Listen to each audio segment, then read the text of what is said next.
Good afternoon, ladies and gentlemen. Welcome to the September 25th meeting of Transportation Policy Leadership Group. You have the agenda in front of you, and I'd like to go ahead and begin. One of the requests you made last time was to hear from some other perspectives from other organizations, so we have 4 visiting with us today. And the format will be the same. I'll ask them to introduce themselves and take a couple of minutes to share with you the perspectives that they are bringing to this meeting. And then it'll be Q&A. We'll do this for approximately 40 minutes or so, and then we'll move on to the rest of our agenda. So with that, I'm going to have them introduce themselves alphabetically, so I have to check that real quick, but I'm a University of Florida graduate, so I may or may not succeed in that. So Ms. Calvert, yes, you're on. If you will, speak directly into the microphone. Okay. I'm Sharon Calvert, and I've been a resident of Hillsborough County for 36 years, and I'm a native Floridian, one of those rare breeds. I got involved in the transportation issue in 2010 when the referendum was on the ballot then. Today I'm representing a group of citizens that's Citizens Organized for Sound Transportation. And we support cost-effective, efficient, and flexible transportation solutions. And I've talked on transportation issues numerous times since 2010, at every level actually. But what I'd like to point out is several points today. And one, we know that we have limited resources, and we have to balance needs and wants. So I'd like to point out 3 things. First of all, we know we have a funding issue with our roads. And that is an issue that I'm hoping that this group will seriously to look at as far as, what solution are we going to be moving forward with, because the roads not only move people, but they move our products and services. And and they're our most utilized asset. So funding our roads, I think, has to be a top priority. And even if you're going to move forward with expanding our bus service, they need roads too. And the second point I'd like to make is expanding our bus service. I think it's great, the Metro Rapid. I've talked to people that have rode it, and they're very pleased. It's a win-win. It came in 1/60th the cost of the proposed rail. They actually gave money back to the county. It not only provides a greater service and a faster service for people that ride it, but it even helps the other folks who are driving because there are not as many stops. So I would love to see a build out of the spine, I think, of the BRT. I think that's a good thing. I think looking at an east-west leg and being able to put that spine so that you could have circulator buses throughout the county. We're a huge county, over 1,000 square miles. And again, there's probably parts of the county that have needs. South County is growing quite well, as Commissioner Merman knows. I know that there's some needs down there because I've talked to some of those folks. So, I think expanding the bus service is certainly something that needs to be considered. And the next item I'd like to just talk about is the private sector, because we have to consider that aspect as well. Transportation doesn't only include publicly funded or taxpayer-funded solutions. In today's world with our on-demand applications, there's all kinds of new services out there. So let's embrace that technology. We may have to reduce some of the regulations, but there's opportunities out there that I think we should take advantage of. As well as private-public partnerships. They've been done in other states as long as there's transparency, strict accountability. Indiana has done it pretty successfully with their roads for the last 6 years. We've even seen what's going on in Pasco County with a proposal up there. So that's another aspect. As well as even from the private sector, where's the data on, especially your larger companies, who's telecommuting, who has flex schedules? Because that all affects the impact of your existing roads and the technology. So I think from a development or economic growth perspective, we've heard it's return on investment, cost of doing business, where we're at with a great port and a great airport, that businesses are coming here. And we've seen it. We've gotten great response from some of the announcements that's happened recently. So if you look at the trends, you will read. I read article after article. We are in the growth part of the state and the growth part of the country. So I think we're doing some very good things, and I'm optimistic. Great. Thank you very much. Mr. Compton? Good afternoon. Thanks for inviting me here. I'm Phil Compton. I'm regional representative for the Sierra Club's Healthy Air campaign. I've lived in Hillsborough County for 37 years now myself, and we've been talking to people all over the Tampa Bay region, both sides of the bay, about this issue for the last several years. We come at it from the standpoint that our reliance on transportation on cars is a major reason that we have Florida's worst air quality here in Hillsborough County. We get an F from the American Lung Association year after year after year, and that's what makes it tough. Too many days for kids with asthma. That's 1 in 10. It's a major reason why kids miss school. But also, you know, President Bush told us a few years ago, about 10 years ago, that we're dependent, we're addicted to oil. We haven't done enough here to move away from that. But other reasons that we agree with people like the Chambers of Commerce on this is that our real estate values improve when we have transit. We've seen less of a decline in real estate properties that are located within a half a mile of transit around the country than in other properties, 1% versus 5%. In fact, 41% higher value when you have real estate that is located close to those places. We want to build kind of places in our community that the baby boomers will come to and retire to, that the millennials, the young professionals will want to live at, places that are walkable, that are connected to the rest of the bay, where people have choices, where they have the freedom of choice on how they get around, not just cars, riding their bikes, taking the bus, taking a train, and walking on safe streets. We have a great economic impact here on transportation. We actually have the highest cost for median household incomes between $30,000 and $50,000, 35% going to transportation than any other place in America, and you can get to half as many jobs with transit as you can in other places in national average, places like Austin or Phoenix. You know, and the surveys show, and everyone I talk to, all the kids that I talk to in their 20s, kids to me, say that they're really not that interested in driving. They really don't want to have to own a car. And when they graduate from school and they've got college loans and they have to look at owning and operating a car that costs maybe as much as $10,000 a year here in Tampa Bay because of our high insurance rates, they may choose very well to go someplace else. We don't want to see that happen. And the empty nesters want to see the type of walkable communities they can get elsewhere. Otherwise, our Florida lifestyle is great for them, but they may choose to go someplace else, and we don't want to see that happen. Everyone has one of these now, or they have a smartphone, right? More and more people have that. With transit choices, you can choose to have your drive time become your time. That becomes a way of getting an extra hour or two in your day. That is a priceless commodity in our lifetime, our lifestyle here. People really would like to have more time to spend with their families so they can get their work done on their way to work, on their way home, and have that time instead of working at home and working on weekends to spend their time with the family. You know, it's not just about rail. Some people say, well, we're okay with buses, we're not okay with rail. You need both. You need a full complement of choices for people to have to get around here. Basic services that government provides, fire protection, police protection, parks. We also believe that transit is one of those that's important for our quality of life. It's not good that we are one of the most dangerous places to walk and ride a bicycle. We need to improve that. I want to thank everyone here for what they're doing to make this a safer place for all of us. We need to add those choices that people will come to and choose to live here, because we can grow in the way that we want to see our community grow by offering those choices. That's what's important to Sierra Club. Our quality of life will be greatly enhanced, our economy will be greatly enhanced, and we will grow in the way that we want to see happen here in Tampa Bay, in Hillsborough County.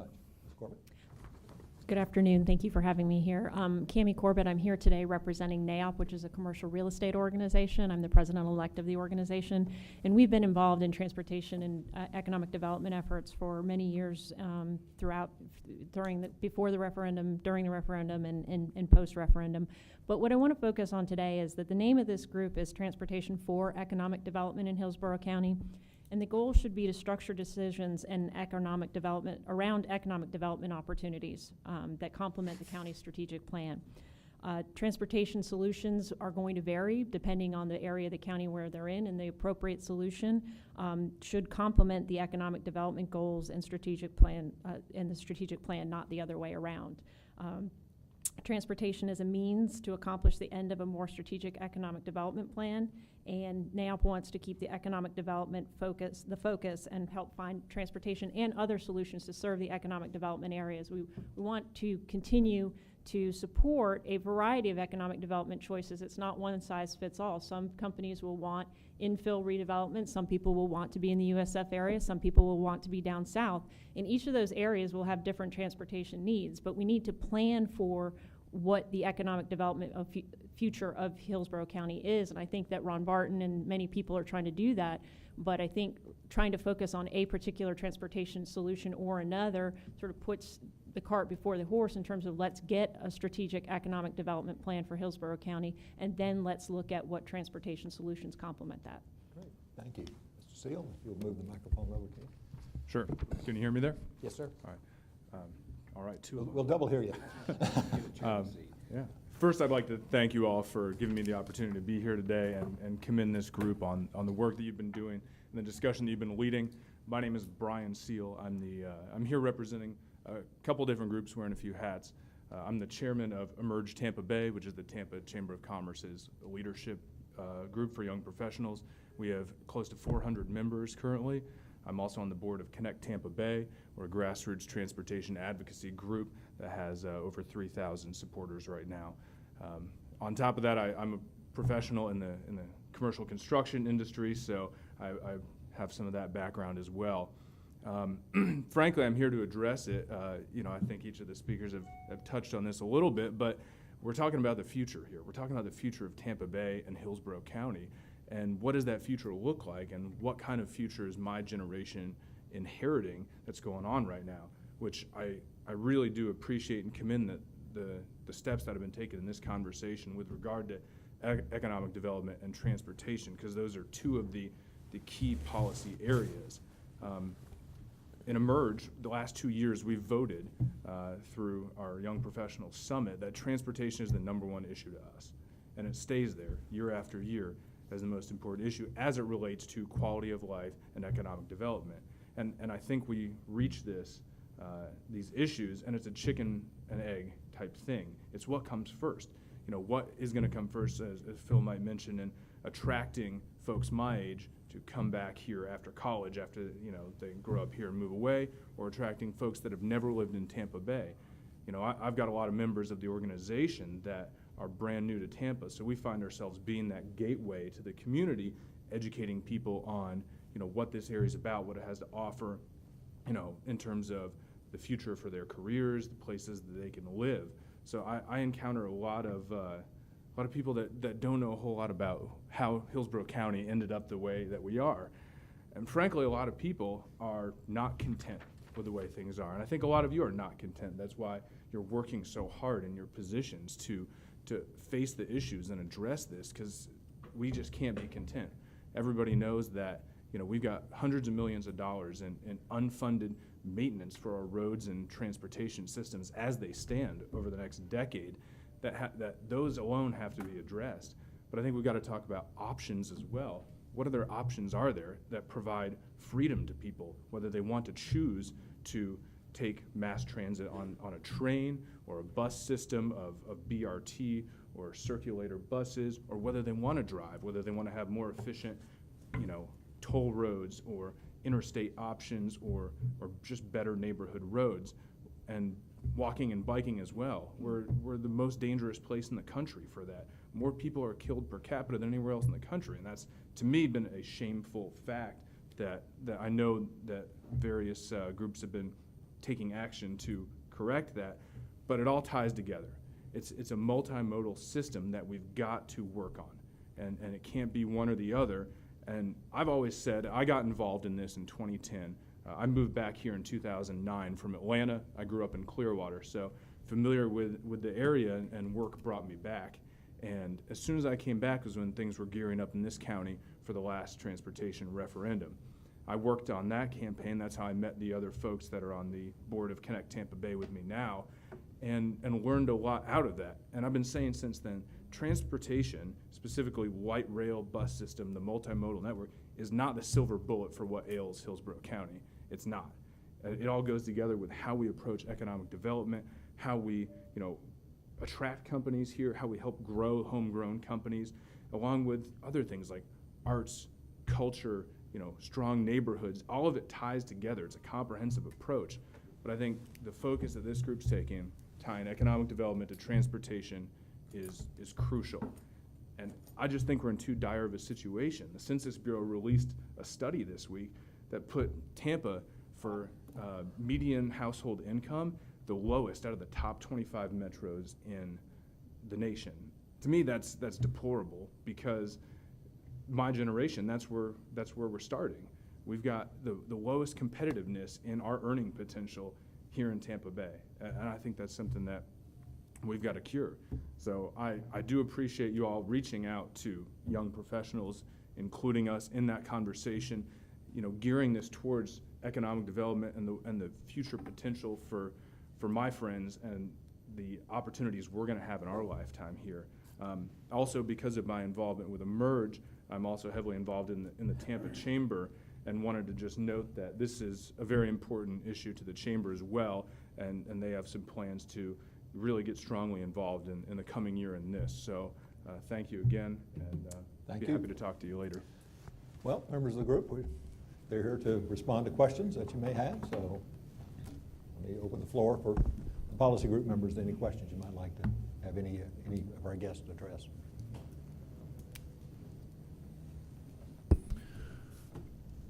Mr. Becker. Thank you. Brian, what would you say were some of the top things that the young professionals are looking for, or actually guide their decision of whether they're going to stay here in this community or leave this community?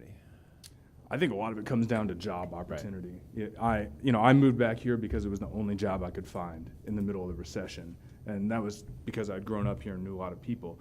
But of the folks that I've met that are not from the area, a job accidentally brings them here. And we've had a steady recovery the last couple of years, and that has brought still an influx of some new jobs, not the best paying new jobs, but you look at career mobility in this area, and it's just not there. So I've seen a lot of my friends move out of the area as well, because those options are not here. So I think that career mobility, the options to change career paths or get a promotion within this area is still pretty stifled, as well as that quality of life issue. I think that the way that we physically develop our community, giving people the options. I know a lot of people that want to live out in West Chase and up in New Tampa, and they should have that option to have that great suburban lifestyle and drive to work if they want to. I got a friend that just moved up to Wesley Chapel and drives to downtown Tampa every day because traffic doesn't bother him.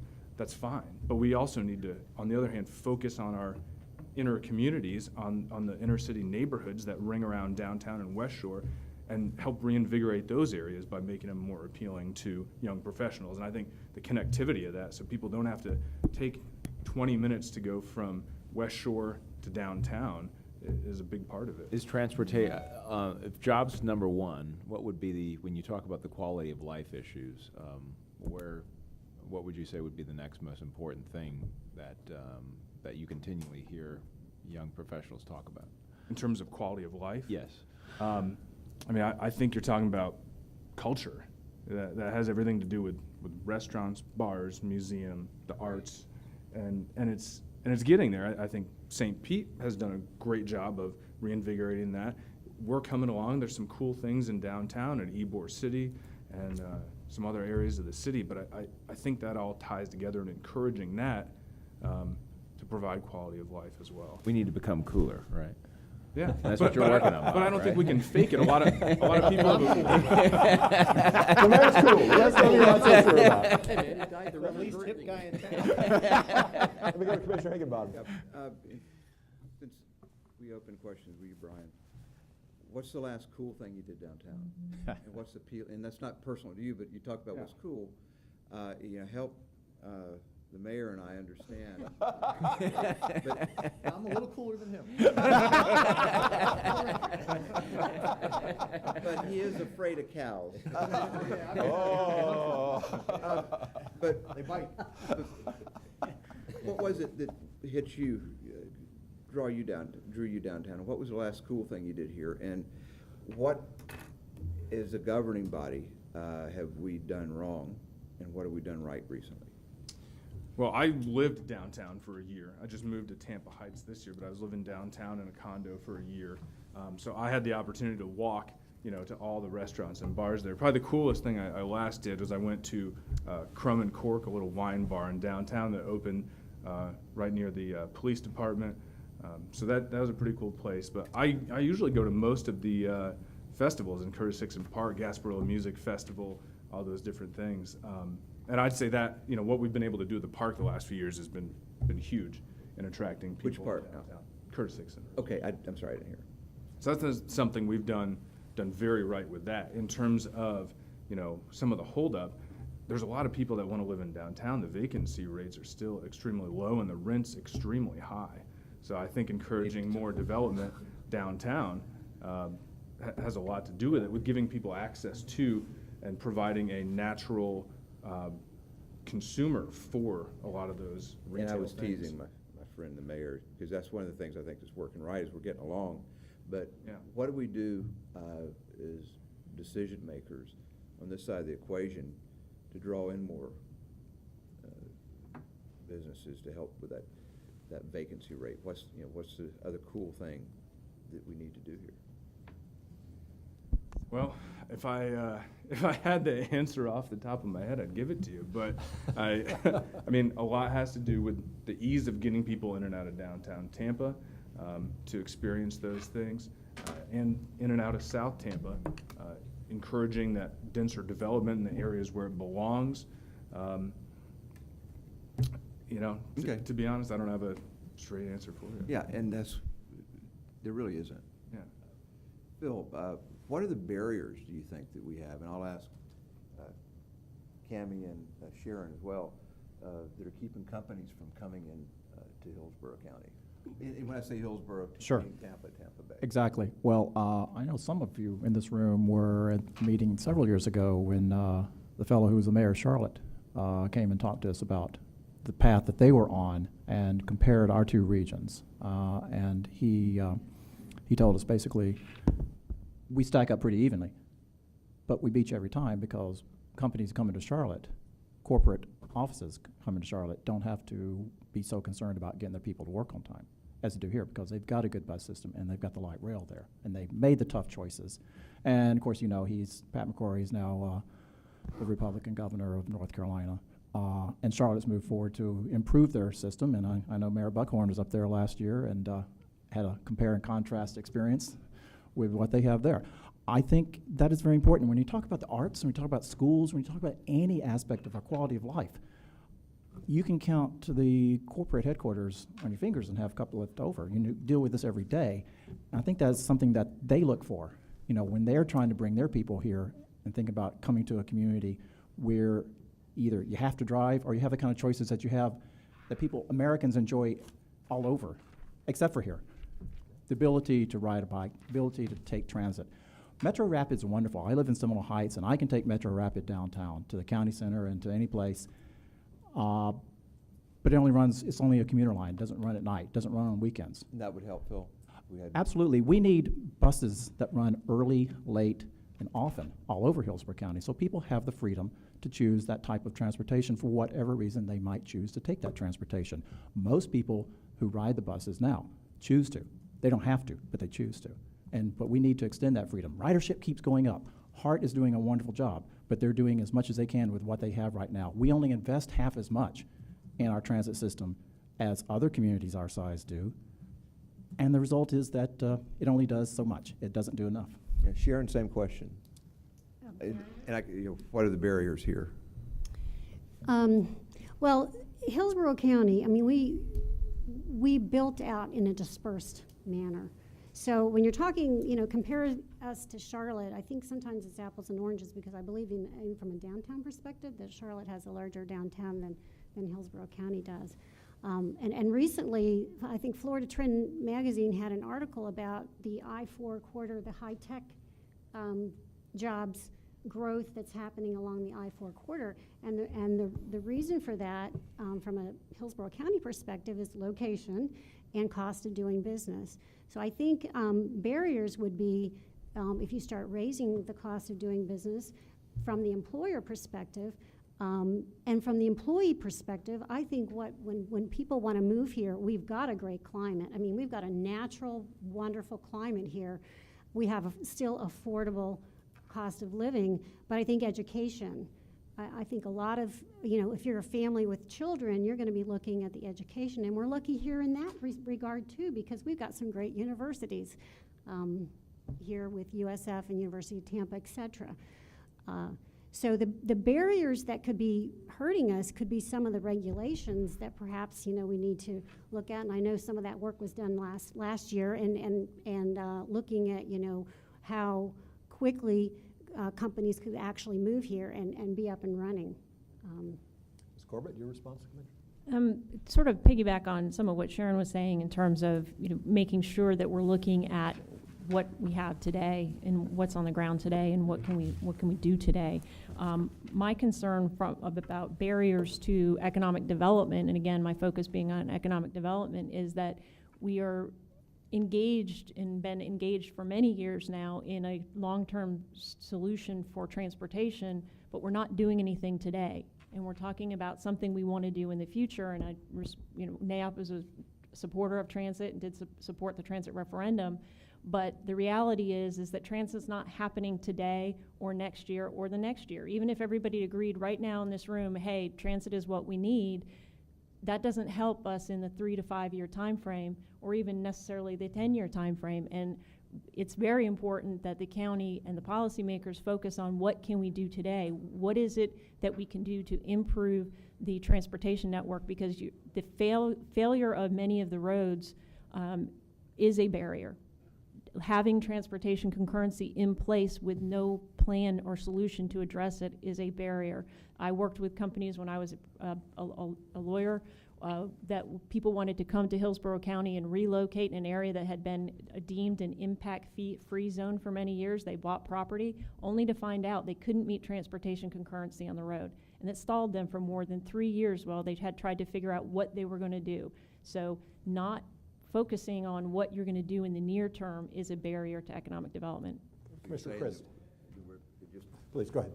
So we're not focusing on the short term, and we're talking long term. That I'm getting a signal over there that I should speak into this mic, but I'll come back because I have some other questions I want to ask the group. But so it's just, we're farsighted. Okay. All right. I'll come back to you, Commissioner Chris. Thank you. I guess I don't know if my mic is on. There it is. I guess my question would be of Brian. About every 10 years, cool changes. So all of us at this table at one point or another in our lives, we thought we were cool because we were cool during our era. So, but right now, urban living, mass transportation, that's the cool trend. Being close to a trendy little, coffee or adult beverage facility is cool. If we're looking at mass transit on rail, we are looking decades ahead.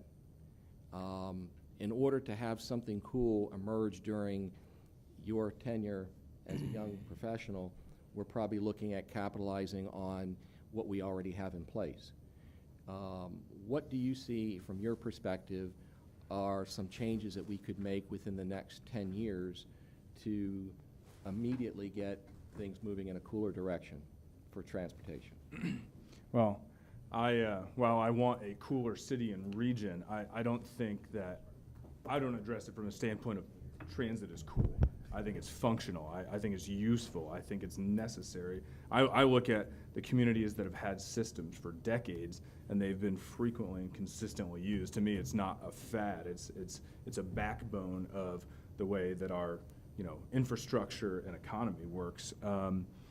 But in terms of what we do in the short term, and I don't even expect, if we were to move forward tomorrow, as has been mentioned, I don't expect to see this until I'm retired. The system probably wouldn't even be built out until then if we did a fully fledged system and take years of build out. However, in the short term, I think we can do a couple of things. I think we need to find a way to fund the shortfalls over the next few years in road maintenance and bridges and the bus system. Because with those failing, that's not going to make our situation any better. So that's kind of the bare minimum. But then you look at, what can we do to not just settle for status quo and the way things are, just a slight uptick better, but how can we transform the system and make it fully better? I think we're going to have to talk about a new funding source, whatever the way that is, and what the long-term plan is, and take some steps to get, change the way our bus system works, make it more useful for folks. You can't take a bus from downtown Tampa to downtown St. Pete in under like an hour or an hour and a half. I think it was an hour and a half the last time I mapped it out. It's just not functional, it's not useful for people. So I think addressing that immediate functionality of what can we do with the system that we have, how can we find future funding that not only ensures it's going to work and ensures that the road congestion isn't going to get worse tomorrow, but looking at those longer steps of, what does the future look like, and not just from the standpoint of for downtown, but for everywhere. Follow up? Commissioner Chris, follow up, and Commissioner Sharp. I guess I wanted to dig a little deeper. If we look at, let's say, our bus system, right now, if you look at who rides the bus system and who doesn't ride the bus system, a lot of young folks and a lot of young professionals and a lot of professionals are not using the bus system. And even in the areas where they've set up mass transit for, urban employment, they're still not using them. And even in my discussions with our consultants yesterday, they were saying that what they've discovered is that those that meet that particular demographic, social economic level, are more interested in smaller boutique, Wi-Fi ready kind of shuttles when they are fully scaled buses. From a young professional's perspective, if we were to advance our bus system, because it's something that we can readily do quickly and probably efficiently, and to begin to build a mindset of mass transit, because we've got an entire generation here that doesn't really appreciate it because they didn't grow up with it. So we've got to start developing that mindset to share a ride. From that perspective, what could we change of what we have in place with our buses? Well, I generally get the feeling that folks my age, the young professionals, aren't riding the bus system because it feels like them to just sitting in traffic. They're riding the same routes that they'd be riding anyways. It's a loss of freedom from what they could do in their car.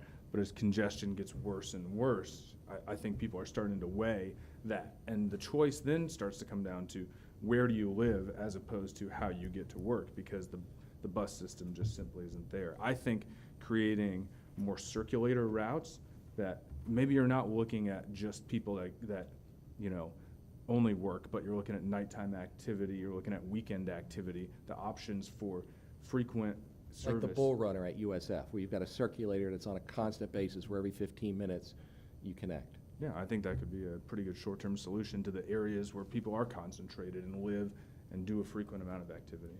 So if we have 3 business districts, which is unlike the other cities that were mentioned, which Tampa has, or Hillsborough County has. We have the West Shore area, which is a distinctive business district. We have the downtown area with a distinctive business district, and we have USF area, which is a distinctive business district. You're saying that a boutique shuttle bus system that's very timely and expedient would be a way to begin to introduce and attract that clientele to get used to mass transit opportunities. Yeah. For instance, like I said, I live in Tampa Heights, so I live about half a mile outside of downtown. During the rush hours, there's the rubber-wheeled trolley that HART runs that circulates in and out, but it only goes to Marion Transit Center. That doesn't do me any good if I've got to come to a meeting here, and it doesn't do me any good if I got to come to a meeting here at 1:30. So that's just kind of a, in-case example. Commissioner Sharp. Yes, my comment on the long-term, short-term is my sense is that we've been focusing on the short-term. Even when the Committee of 99 met, had we taken the action of the Committee of 99, we'd have the systems that they discussed in place today. We went with the short-term fix, and what we found is the short-term fix doesn't work. There's just still congestion. I guess my question is to Ms. Corbett, from the perspective of the development community, is there any value to the development community in knowing that there are going to be, within certain areas, and Commissioner Chris discussed 3 areas where there's a high concentration of development today, and commercial activity. If we knew there was going to be a metro stop, which is more fixed than just a bus stop, and or potentially in the future a light rail stop, and we knew down to the alignments where this activity might occur, would it enhance or have no impact whatsoever on decisions made by developers as to where they would buy, purchase land, and develop?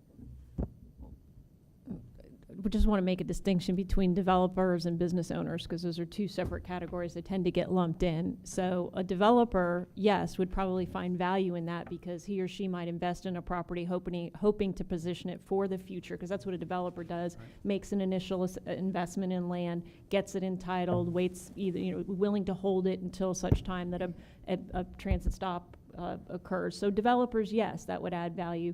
For a business looking to relocate today or next year to Hillsborough County, I'm not sure how much value that would have, because they'd be concerned about how are my workers going to get to and from work. And so that's what I mean by the short term. There are things that we need to do to invest to make sure that the people that are the business owners who are seeking to relocate now have an opportunity to relocate. And one thing you'll hear from the members of our organization about Hillsborough County, particularly when it comes to anything more than 10 or 20 acres of development, someone that's looking for office park, is Hillsborough County just simply doesn't have any what they would call A-quality locations that are available to people who want to relocate here. And so the county, in our perspective, needs to look at ways of investing in infrastructure improvements in certain areas to create those A locations where there are not trees and landscaping and lighting and those types of things, where there's vacant available land. For example, Madison Avenue, which is down by the port area, there's vacant available land for industrial development, but it's a 2-lane highway and it's failing and it doesn't look very nice. But if the county were to make an investment in that infrastructure area where there is vacant available land, and that would be a roadway improvement, and that would be trails or not sidewalks and bike, but it probably isn't a candidate for either buses or rail. So it really comes back to that diversity of options that are important. So I think, yes, long-term planning would be attractive to developers, but for businesses owners who are looking to relocate today, they need some more real concrete things to point to. Just one follow-up question. I think most of us would accept to some level that within certain areas transit makes sense, and perhaps even rail. But what about like the Brandon area, East County, where there's a tremendous amount of congestion, and each time now there's a conversation about even a new big box coming under development. There's a lot of frustration because of all the congestion they currently have to undergo. We're widening some of the roads out there, which is creating a tremendous amount of issues for the businesses along the roads. Are those areas candidates, do you think, I'm talking the Brandon area, East County, for some future form of mass transit? And do you think it would be accepted by the citizenry? Well, I can't speak for being accepted by the citizenry. I think obviously there are opportunities. Brandon is a center. It's in our urban core or urban service area, and so we need solutions. I think, quite frankly, with respect to the residents out there, sometimes they're their own worst enemy in terms of opposing development, because what they don't realize is that many areas where they see transportation improvements coming in, those are developer-funded improvements, and that's why they're there. And if you that's the opportunity the county has to get improvements, because most of the capital improvements over the last decade have been out of the pockets of developers and builders. And so I think there's a broader policy question for that part of the county, but obviously I think it's right. There's enough population out there that it's ripe for many solutions, not just roads. Commissioner Higginbottom? And before I ask Cami a question, if you look at where your ridership success is, people out in East Hillsborough, my district, get it, and we use these express buses. I know there's observation that we didn't support, or the unincorporated didn't support the last initiative because we were opposed to it. Well, look at where your ridership success is with us. And I used it until my schedule became so difficult. I used it the bus once or twice a week the first couple of years I was in office. But on the mobility fees, Cami, what's the industry's perspective? And you think they're appropriate? Is that the way to get us out of this?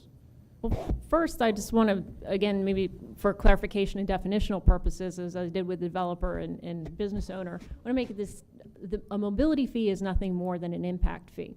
They're the same thing. There was a point in time where legislature was looking at creating something new, a new way for local governments to raise revenue and call it a mobility fee. It was more like a tax. At the end of the day, the county only has two ways to raise revenue. One is through a user fee, and the other is through a tax. So the mobility fee is still a user fee, just like the impact fee. So it has to pass what's called the dual rational nexus test, which means it has to be related to the impact that you create. So it can't be used to fund backlog. It has to be only for new capacity. And it has to be spent within the zone in which you're developing. So even if you were to, let's say for sake of purposes, let's call it what it is, which is the impact fee, and you were to look at raising impact fees, then you still wouldn't have enough revenue source to fund all of your transportation needs. So that alone can't be the solution. I think from an industry perspective, at least from a NAIOP perspective, we understand that fees haven't been raised for quite some time, and if the county is going to explore that, we'll explore that with you, but we wouldn't support raising fees unless and until we knew how you were going to spend the money, because raising fees for the sake of raising fees isn't still going to solve the problem. So if it helps solve the transportation concurrency problems and helped improve capacity in the system at the end of the day, then you would probably see industry supporting it. But right now, there's no plan. And so without a plan, just like many of the citizens with the referendum, without a plan, we're not going to support the funding source. Any other questions from any members? Well, let me ask you going further. What do you? Your microphone, Commissioner. What would the guiding principles of this plan be, in your opinion? I think you would need to have your transportation planners or your transportation guru look at the countywide needs. And again, going back to my original statement, is what is your economic development plan for the county? Where do you think your greatest potential for economic development and creating economic development opportunities is? And then making your investments, prioritizing your investments in those areas to make sure that you create those areas that are consistent with your strategic plan and your overall economic development plan. Phil, what would be your guiding principles for a plan that this group would come out with? Well, you need to have the most efficient means of moving people. So if someone considers light rail, that is only for the purpose of moving people when you have a need to move a lot of people in a very efficient way. It happens to be the most efficient way between major employment centers. For instance, if you're talking about between downtown, the airport, USF area, that might be something that you do there. But again, you have to have the best fit for what you're talking about, and you have to give people access to jobs.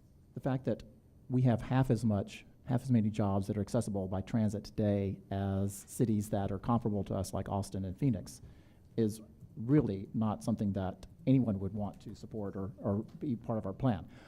I'm wearing this button because it's of Greenlight Pinellas. I just came from the Greenlight Council meeting of the government, business, and civic leaders, and their plan over there, which will be on the ballot next year, and will be fully in effect within 10 years, is to have light rail between downtown Clearwater, Gateway Center, downtown St. Petersburg, with the opportunity to connect over a new Howard Franklin Bridge to Tampa. They would like to connect with you. So when we look at transportation, my point is that we need to look at it not only from the standpoint of within Hillsborough County, but regional. We want people to come to Hillsborough County, we want people to go through Hillsborough County, we want to connect people and have people move back and forth to access everything that we have here. So we need to really look at it in the broader perspective as well. How do we get people from Pasco County to their jobs in downtown Tampa? Thank you. Sharon? Well, I'll just say, again, and I've said it before, is I think a priority has to be how we fund our roads. That is an issue, especially going into next year with the funding that's available and going into 2015. I think from expanding our bus service, there are needs that are going to need to be met. I think you should take a cautious approach with that. We know that the federal funds, those dollars are shrinking. So, we got to be careful about what it is that we can actually build out. And we do need something, in a manner of time that can be effective. So, again, I would just hope that we do see something that comes out of here about how to make sure that we can maintain and improve our roads, and then how we can efficiently build out and expand our bus service. Okay, so just a little bit further, you mentioned the word cautious. I think you kind of said something alluding to cautious earlier in your remarks.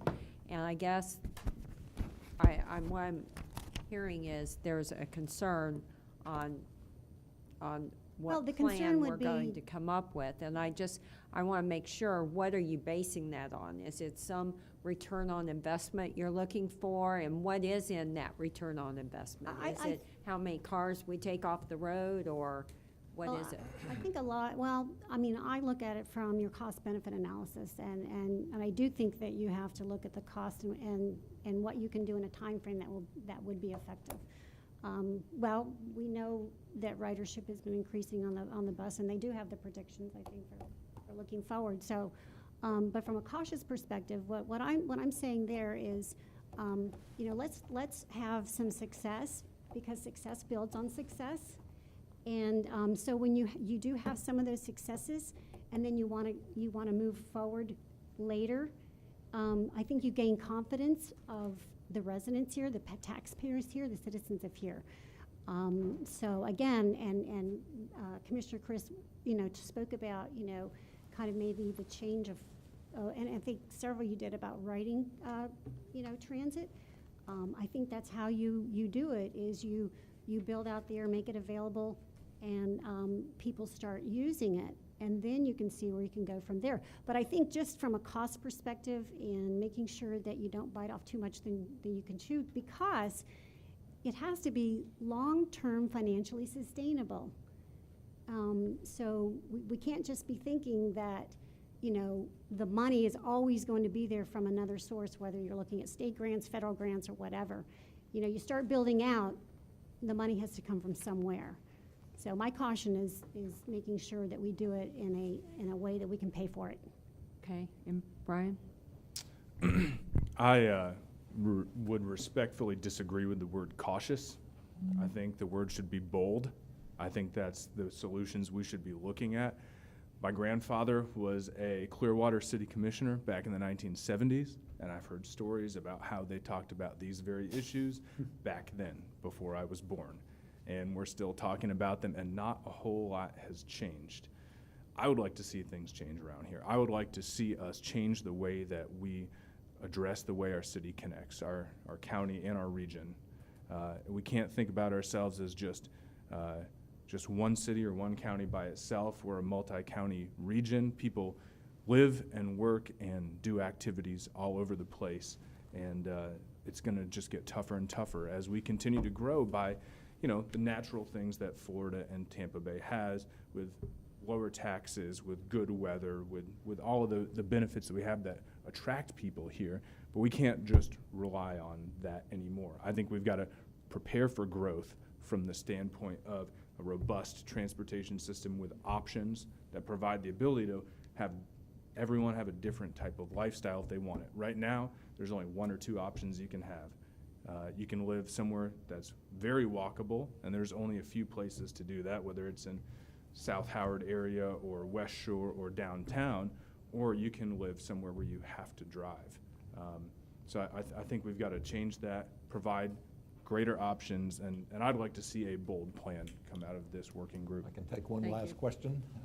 From Great, Sure. I'll give you I love that. I like the bold concept and a bold plan. If we focused on our economic development areas now, from our airport to the West Shore area where approximately 90,000 people work, to our downtown where we have approximately 50,000 to 65,000 people who work, up to the USF area where we have I think the only 3 centers of excellence in the nation, Bird Alzheimer's, Pep and Hart, Florida Hospital, and USF Health. So if we were, Moffitt Cancer. So if we were to connect those with a robust system, I mean, we have 15,000 doctors, I think, a year that visit Camels now, and it's performing at mid-level. They think they can do more. If we were to build a robust system, irrespective of whether it was rail or rapid bus, but robust, running constantly, would that attract young workers, and would that help us develop our economic development, medical tourism? We got Busch Gardens sitting out there. So again, a robust system connecting our airport, West Shore, downtown, up to USF. Yes? Yes, no? Yes, no? Good thing. Maybe. Absolutely. Yeah, and just for the doctors going to Camels from USF, what's the difference in their experience if they have to sit in our daily traffic jams, white-knuckled, with the stress that they have in their lives, or if they can sit back and do their work, Let me take ask care of their Mr. patients? Pauls for just a moment. I see some of the rest of you have some questions. I'd like, with your permission, to modify the agenda slightly. Ron has to get a child to a doctor, and if he could go ahead and make his presentation for a few moments, then we'll open it back up for other questions, if that would be satisfactory. So, Ron, if you can come on up. Commissioners, y'all heard this presentation before, other members of the Policy Board. We have other project going on that's doing a lot of economic development work. It's very important. We want the mayors and Chair of Hart to know about that.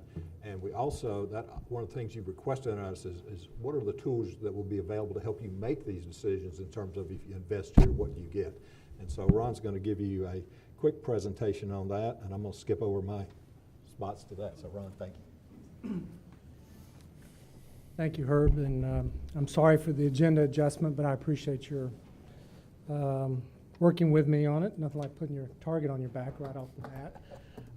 I will take a few minutes. Some of the conversations that you've had, in fact, today with this discussion are kind of part and parcel of the effort that we're going through. This is only one piece of the puzzle, so it doesn't solve all the things that we talked about here today.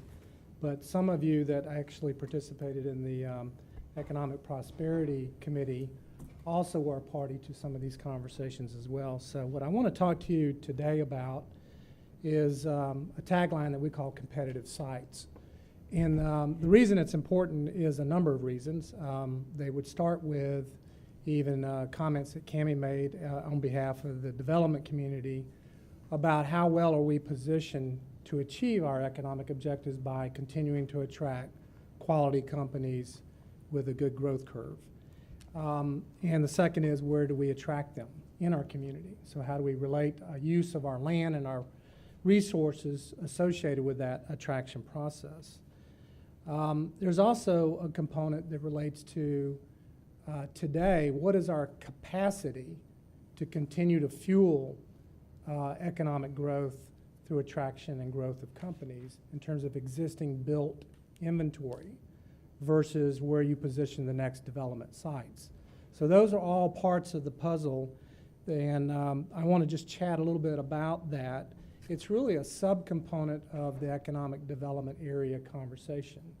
And the reason I think it's valid is that sometimes in a planning process, you can do top down or bottom up. And in a planning process, if you start at 100,000 feet, sometimes you don't ever touch the ground. And what we are really recommending here, and this is what we're doing day to day now in our work, is a competitive sites analysis in which we're starting at ground level, building business intelligence about our marketplace, and then hoping it basically provides us very specific information that we can make policy recommendations and address even tools that would facilitate our economic growth. But they're based on very real examples, not intellectual theory. And so that's the competitive sites analysis. What you see is a slide here. I got just two quick slides. Where we're starting, this is not where we're ending, it's where we're starting, is analyzing our PDs and our DRIs in our community. There are over 2,500 PDs in our marketplace today, just in Hillsborough County. Again, about 10 active DRIs with very significant acreage. And yet, I would say, with the exception of getting one-on-one with a property owner, we have very poor intelligence about those assets, how well they're positioned, how quickly they can move with a business prospect to market and open a door and create a job. And so that's what we're working on. I consider it core blocking and tackling for our day-to-day job in economic development, but I think it's core information that your body needs to continue to have good information, not conjecture, about those types of information. So that's what we're doing, and we're building a GIS database that actually embeds all of that information into it. So it will be parcel specific. And the other key is that we're not just looking at sites for the future, We want to understand what their impediments are, how they're restricted to move to the market quickly, and then what? What policies and tools can we use to accelerate or remove those impediments? But more importantly, the thing that I'm excited about, and I know that you crave as a decision maker, we all do, is the interface of workforce data and our institutional data. Where are our companies?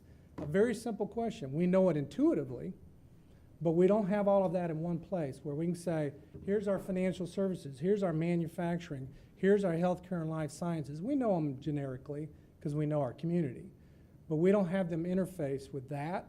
And then workforce data, education, occupation, and the fact that we've talked about it here, but the way we unlock our economy is to unlock our regional strength. We are segmented today. So we're Hillsborough, we're St. Petersburg, we're Clearwater, and our transportation system is the key impediment to unlocking that regional strength. Because all you got to do is look at the inflow of workers. Hillsborough County is exporting jobs today. We're exporting them to Pasco residents. We're exporting them to Pinellas County residents. There's nothing wrong with that. But the fact of the matter is we should recognize that we have an integrated system that is even beyond our Hillsborough borders. But now what we're going to try to do is put that information together from commute patterns to workforce locations to workforce attributes to the sites that have to be our future in the next decade. Now, we're not ignoring existing inventory. Those things that we just talked about, West Shore's importance, downtown's importance, USF's importance, but they're also our next decade to plan for. And so the premise here in these is if we have that good business intelligence, we can be much more informed and efficient about what we do and how we win more often than we lose those opportunities. And so that's the concept here. I want to just cover the last bullet, creating the inventory of competitive sites. These are the things that we hope to accomplish, that we're going to relate our job and our wealth creation strategy through this better market knowledge, that we're going to shift our engagement to a proactive approach rather than waiting for an opportunity and then reacting in a crisis mode, right? Gee, this company needs to come. Gee, we got a problem. Let's run around and fix it. Well, we can anticipate those and be more proactive in how we do that. By the way, what will we do? We'll increase our win rate, we'll increase our growth rate, and we'll create value. One of the questions we talked about is why do we have some of the lowest wage rates of major metropolitan areas? It's because we sell cheap, we don't sell value. And so that's what this will do. This is just one building block of that process. And so we can relate those competitive locational and development issues.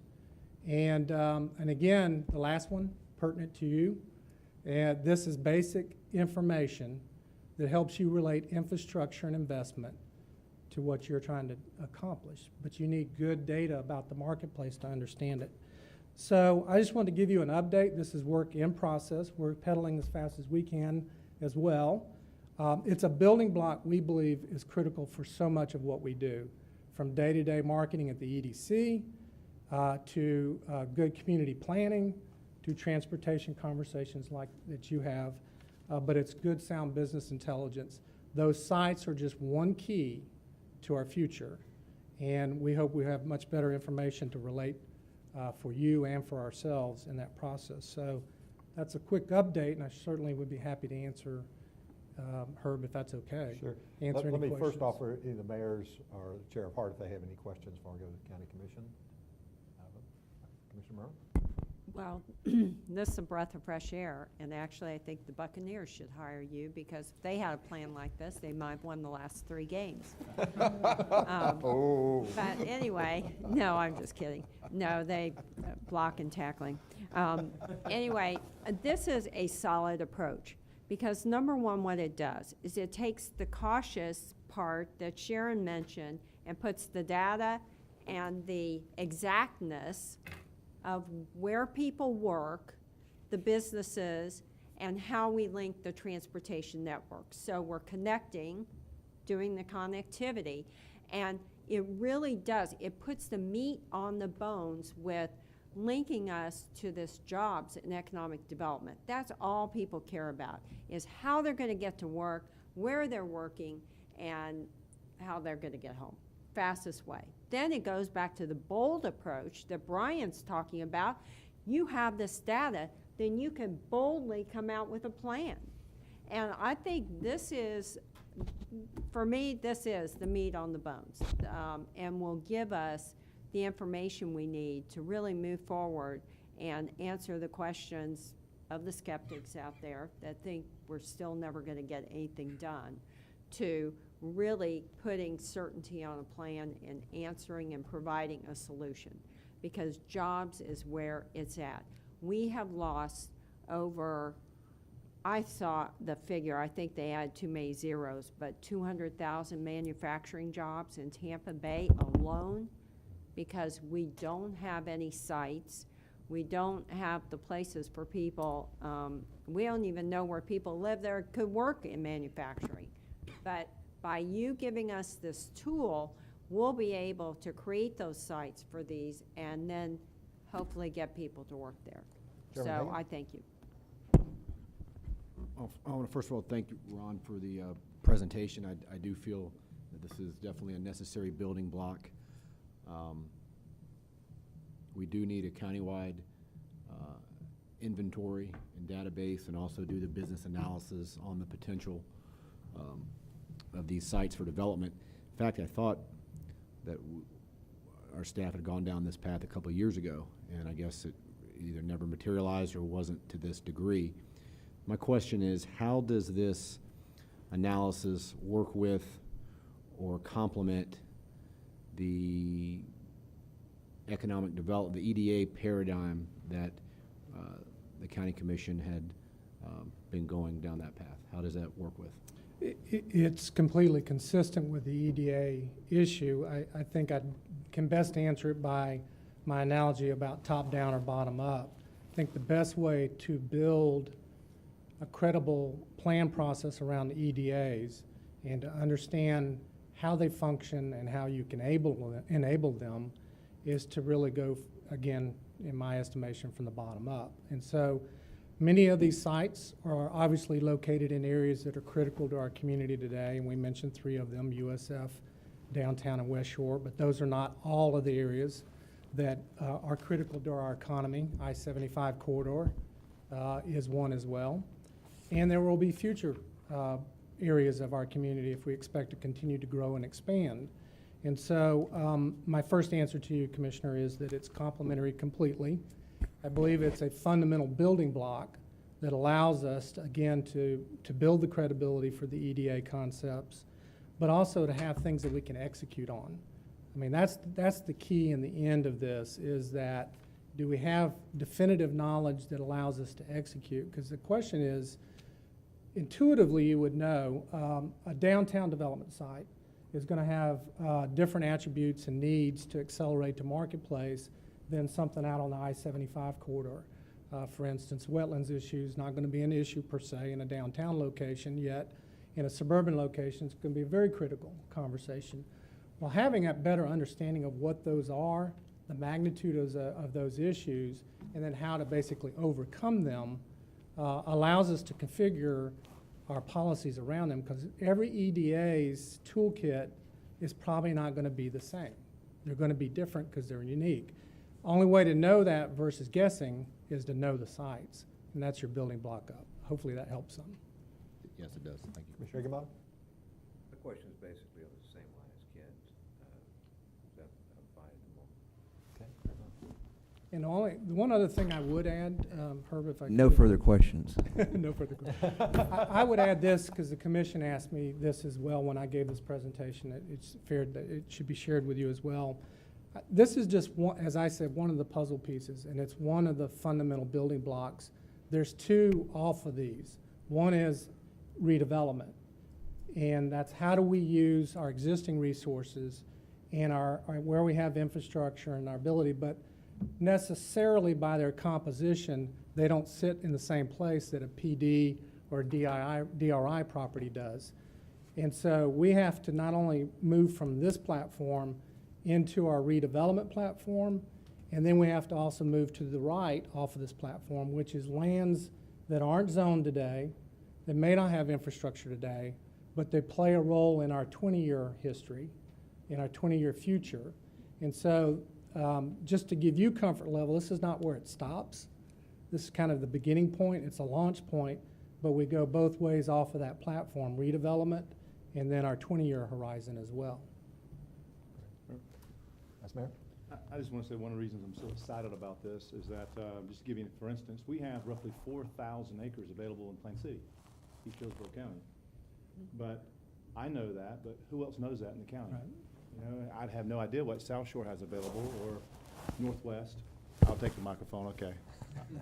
I normally don't need one, because, but you know, what I love about this is going to bring us all together, where everyone, when they're looking at a prospect, we can, you know, place them where they should be at, not trying to force feed something and then lose because we didn't, you know, place them in the right area. So I think this is a great opportunity for us. And again, it goes back to what you're saying, Commissioner, is that once we have all the facts, okay, we can be as cautious as bold as we want to be. And but we shouldn't do anything until we have all the facts. So I'm very excited about this. Ron, thank you. Thank you for accommodating me. We wish you a good transportation system where you're going. Let me open back up to the questions. Well, I guess, Vice Mayor, you had one before paused? I'm fine. Okay. Any others that you'd like to address to our guests? If not, I'd like to thank them for joining us today. We appreciate it very much, and thanks for your comments.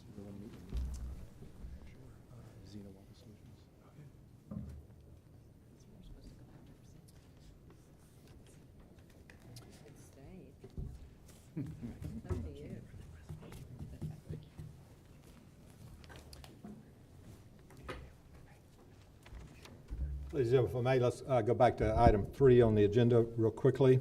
A couple of things I just wanted, we had a couple of just questions that I wanted to respond to in terms of how this work is organized. And you see the screen up there, you all are the policy leadership group. Overall management guidance is provided by what I call the managers and administrators groups. That's the city managers, county manager, head of HART, planning commission. And so that's a group. We meet monthly or more frequently to review everything. And the day-to-day work, operational work, is done by a project management group, which is staff from all of you, plus the planning commission, plus Expressway Authority and FDOT have work there. So we're trying to really coordinate with everybody and ensure there's a wide range of folks there. In terms of our plan schedule, just let me review it with you. And I want to say these are our target dates. Obviously, we're responsive to you and questions that you have or issues that arise. But in October, we have the district secretary coming. And what we're now to shift into the mode of starting to look at solutions. You've heard a lot of perspectives and concerns, and obviously at the staff level, there's a lot of work going on. But we want to begin to now talk about, you know, what are the solutions to this. And obviously, the big picture solution we all have to understand is where FDOT is. So next month, the FDOT secretary and that entire meeting, with other than administrative updates, is devoted to a conversation with the secretary so that y'all can understand what his plans are, what his thoughts, what his concerns. In November, we'll begin to look at what we call optimization projects. What we're trying to do is, before we look at the need for additional capacity, and we're still not saying there's not a need for that, but us look at how we make this existing system work as efficiently as possible. So we'll bring forth programs and ideas to do about that. If you wish, if that conversation doesn't conclude in November, we'll obviously move it forward.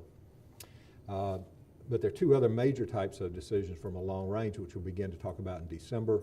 One is what's the growth and development pattern of the county that you wish, and obviously that impacts the roadways or the other transportation alternatives. And also, how can this be managed and governed over a long period of time? So we'll begin to open discussions about that. Again, I would encourage you to read, these are target dates for staff. It will move based on the conversations with you and as we're ready to do things. Before we move to our last item, which is update on the scenarios, are there any comments or questions from any of the policy group that you wish to direct? Also wanted to say to you, if there are other perspectives you'd like us to bring here in the conversational format, please let us know at this meeting or in other forums so that we can arrange that. So we're happy to do it. Commissioner Chris? Thank you. I think you've done a good job in bringing a variety of different perspectives to the table here.